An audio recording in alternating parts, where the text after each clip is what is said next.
Olá, meus queridos, tudo bem? Na psicologia analítica, muito se fala sobre dois arquétipos extremamente importantes, que é a ânima e o ânimos, né? Sobre o ânimos, Carl Jung costuma dizer que ele representa um aspecto da psique da mulher, tá? Que seria a representação masculina, tá? Seria uma imagem do masculino que a mulher carrega na sua psique, ok? Mas a gente sabe que é muito difícil de compreender e principalmente de assimilar o ânimos, né? Que é isso, né? Bom, primeiro que Jung faz uma associação com a ideia do logos. O que é o logos? O logos é no sentido de lei, de palavra, tá? Então vamos lá. E com a ligação com o espiritual, já vou falar disso. Logos seria a lei, aquilo que ela toma na sua psique como uma verdade, como uma lei, como um pensamento racional. Ah, mas a mulher não tem seu próprio pensamento? Tem, tá? Mas muitas vezes ele é invadido, seus pensamentos, aquilo que ela pensa sobre a vida, sobre o mundo, sobre ela, por essas leis advindas desse ânimos, tá? E muitas vezes se confunde com a figura paterna, tá? Então vamos lá, seriam opiniões, julgamentos, que não são a verdade mais profunda dessa mulher. A mulher pode ter uma sua opinião, seu julgamento, sim, mas ele é rígido. Por quê? Porque ele está associado a um logos, a uma lei que não pode ser mudada. É isso, pronto, e acabou. Tá? Esse é um dos aspectos desse ânimos. A gente tem, né? Então, primeiro essa coisa do logos. A outra tem associação com o espírito, né? O espiritual, né? Jung chama de ânimos, o espírito. O que seria isso? Nossa, né? Espiritual, então, é justamente o espírito que move a mulher, ou seja, a criatividade, o seu pensamento criativo. Ah, mas a mulher não é criativa? É, mas esse ânimos, ele traz as ideias, né, e os insights, a iluminação para a consciência, tá? E tirando ela, muitas vezes, daquela situação do dia a dia, onde ela tem aquela ideia fantástica e a leva a ter pensamentos, né, criativos, ok? Ele fecunda a mente da mulher, tá? Esses seriam os seus aspectos. Como a gente está falando de um arquétipo, né? É muito comum a gente ouvir, o ânimos negativo, o ânimos positivo. Gente, o arquétipo, ele é ambíguo. Ele tem o lado sombra, o lado luz, tá? Então, mas o seu ânimos é negativo. Sim, porque os aspectos negativos fazem parte dos aspectos de um arquétipo. Então, o arquétipo da mãe tem a luz e tem a sombra. O ânimos, a luz e a sombra, tá? Como se trata de um arquétipo, ele é uma figura impessoal, tá? Que muitas vezes a gente projeta nas figuras masculinas externas. Então, assim, ele tá repleto, né? A gente tem várias imagens de ânimos na mitologia, nos contos de fadas, tá? Em várias, nas religiões, tá? Então, ele pode ser a imagem do pai, do irmão, do filho, do amigo, do professor, do sacerdote, do tirano, do amante, tá? Do homem de negócios, sim, a capacidade da mulher também, né, de empreender, né, e de captar essa energia, né, de negócios, tá? Então, essas imagens são todas associadas ao ânimos, inclusive nos seus aspectos negativos. Por exemplo, o guerreiro, uma das imagens de ânimos. O príncipe também, né? Esqueci de falar do príncipe. Mas, por exemplo, o guerreiro é aquele que tem força, aquele que vai lutar. Mas ele tem um aspecto também sombrio, que seria a guerra, a matança, a impulsividade, tá? Então, muitas vezes ele pode se manifestar de diversas formas. O que a gente precisa aprender é conhecer como que ele se manifesta em nós. De que forma? Poxa, agora tá sombrio, meu. Esses pensamentos não são meus.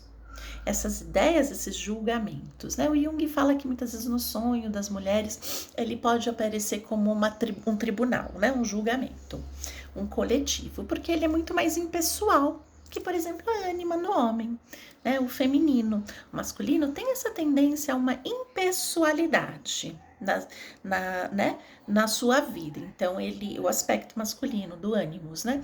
De trazer uma impessoalidade para não se misturar, né? E tomar decisões, por exemplo, ele pode ajudar no seu aspecto positivo a tomar uma decisão se afastando do problema. Pera, deixa eu ver esse problema de um outro ângulo. Por isso que fala do espírito, da criatividade e do afastamento, por exemplo, de emoções negativas. Agora, quando ele é inconsciente, a gente ele vem com toda essa carga negativa também. A gente não sabe discernir. Tá? Então, muitas vezes a mulher tem opiniões sobre ela.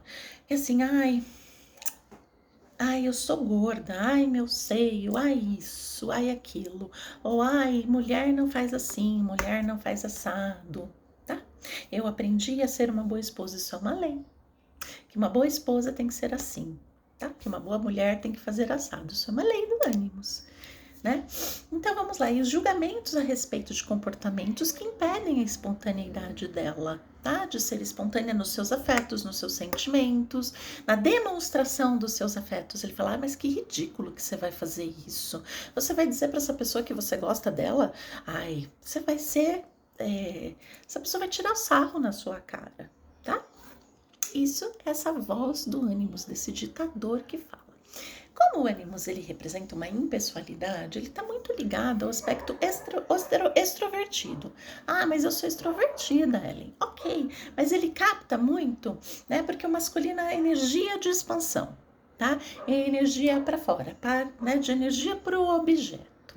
Então, o que vai acontecer? Isso não importa se você é introvertido ou extrovertida. Muitas vezes esse ânimos ele vem como uma lei externa. Então, dependendo da cultura que a pessoa vive, a família, muitas vezes, a própria família tem, as próprias mulheres da família, tá? Porque não é só o aspecto paterno, não é só a vivência com o pai que influencia o ânimos, tá? Tem aquela forma de ser que dita regras a respeito do feminino. Tá? Então, por exemplo, numa casa com as mulheres são muito fortes dentro da casa, elas têm lá as suas premissas, suas leis de uma família, de como uma mulher deve se portar, né? Então, isso vai sendo herdado e se tornando uma lei para esta mulher, e muitas vezes ela não se questiona, tá? Então, um dos aspectos é questionar esses pensamentos, essas leis, se fazem sentido ou não, né? Porque um dos aspectos do ânimos positivo, do aspecto positivo do ânimos, vamos mudar, é o sentido. É encontrar sentido nas coisas que você faz. Então, assim, faz sentido isso que eu tô sentindo? Ou faz sentido isso que eu estou pensando sobre fulano, sobre ciclano, sobre mim, sobre a vida? Né? Então, justamente são esses questionamentos. Bom, lidar com ânima e ânimos não é fácil. Como a gente está falando de um arquétipo do inconsciente coletivo, né? A figura do rei, do príncipe, do guerreiro, do mago, do amante, do tirano, do bruxo, né? E diversas outras, tá? Do julgador, né? Do caçador. Ele pode aparecer nas mitologias e nos contos de fadas, tá? E eu preparei um curso onde eu trabalho o ânimos nos contos de fadas. Bem, eu sou estudiosa de contos de fadas há mais de 10 anos. Então, Então, há mais de 10 anos eu estudo, me aprofundo nas questões dos contos de fadas. E através de muito estudo, através de observando as mulheres, de autoanálise, né, da minha análise, da análise de outras mulheres, comecei a observar como esses padrões, né, eles acabam sendo que universais, advindas desse ânimos, né, desse padrão do inconsciente coletivo, porque os arquétipos são padrões universais, tá? E Marie-Louise von Franz diz que os contos de fadas, eles são a manifestação mais pura e concisa dos arquétipos do inconsciente coletivo, tá? Claro que quando a gente analisa um conto de fadas, a gente está colocando apenas uma visão. Eu não pretendo esgotar a análise de um conto de fadas, mas eu peguei alguns contos, tá?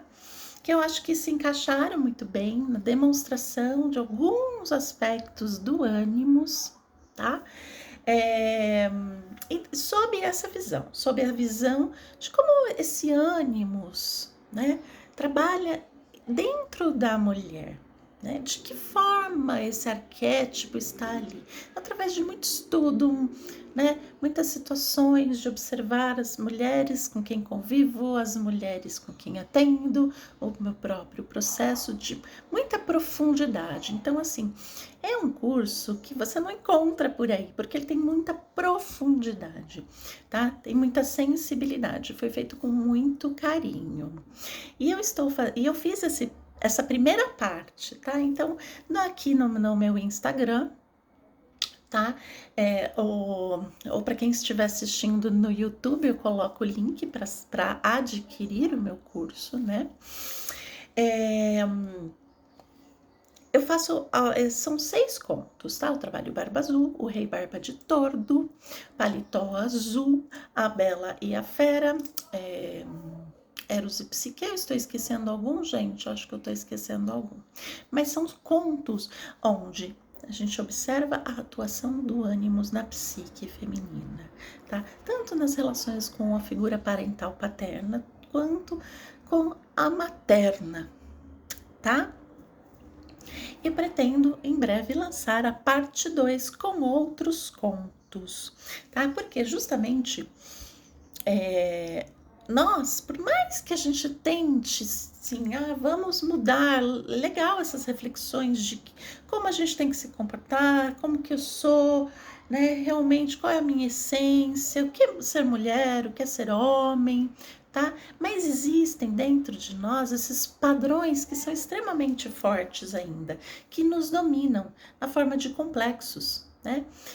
Quem já leu a literatura da psicologia analítica observa que existem muitos padrões das mulheres que estão dominadas pelo ânimos, né?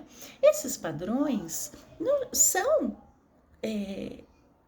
padrões universais. Então, a gente vê aquela mulher que é rígida nas suas opiniões, aquela mulher que acaba afastando as outras pessoas, né, do convívio, tanto relacionamentos afetivos quanto as suas amizades, porque é muito rígida, é muito dura, não tem aquela flexibilidade, tá? Né? Ela quer impor muitas vezes a sua verdade, tá? Ela quer manipular o outro. São aspectos de um ânimos inconsciente, tá? Porque ele está agindo como um complexo, ele está tomando a consciência dela. Ela não sabe muito bem, né? Ela não sabe e muitas vezes ela não entende. Algumas de vocês que estão assistindo esse vídeo vão sentir o que eu vou falar. Muitas vezes ela quer expressar uma autenticidade, ela não quer ser aquela pessoa, ela não entende porque os outros se afastam ou porque ela não consegue ter relacionamentos saudáveis ou manter um relacionamento ou amigos que se afastam, ela não consegue entender e ela sofre, tá? Por quê? Porque não é culpa dela e muitas vezes esse ânimo faz ela se sentir culpada. Tá? Então, observa que são padrões universais, né? Então, por exemplo, um dos aspectos desse ânimo inconsciente que toma a mulher é no padrão da culpa. Ela sente culpa de tudo, ela sente culpa de ter nascido, né? Muitas vezes esse ânimos, ele vem com uma verdade, inverdade, tá? Né? Que ela toma como verdade no caso de dizer assim, tá vendo? Você é um fracasso. Você não consegue produzir como a fulana, porque há essa tendência de comparar com o objeto. É diferente da ação da ânima no homem. Né? Então, olha, você tá vendo a fulana tem mais seguidores que você. Olha, a ciclana fez isso, você não faz. Olha, você é um fracasso. Você tá vendo? Você terminou aquele relacionamento, mas a culpa é sua. Tá? Muitas vezes isso acaba se projetando numa figura externa, né? De um homem que vem e representa esse papel de ânimos para nós, né? Ele vem trazendo aquilo que está dentro de nós, né? Essa culpa, essa sensação de fracasso, tá? Porque esse tirano tá aí dentro, tá bom? Então, para quem quiser adquirir o meu curso, tá? Eu vou deixar o link para vocês e no Instagram o link está na bio, tá? Espero que vocês gostem e apreciem. E quem gostou, me conta aqui, quem já fez, quem já assistiu, conta aqui para mim o que vocês acharam. Até o próximo!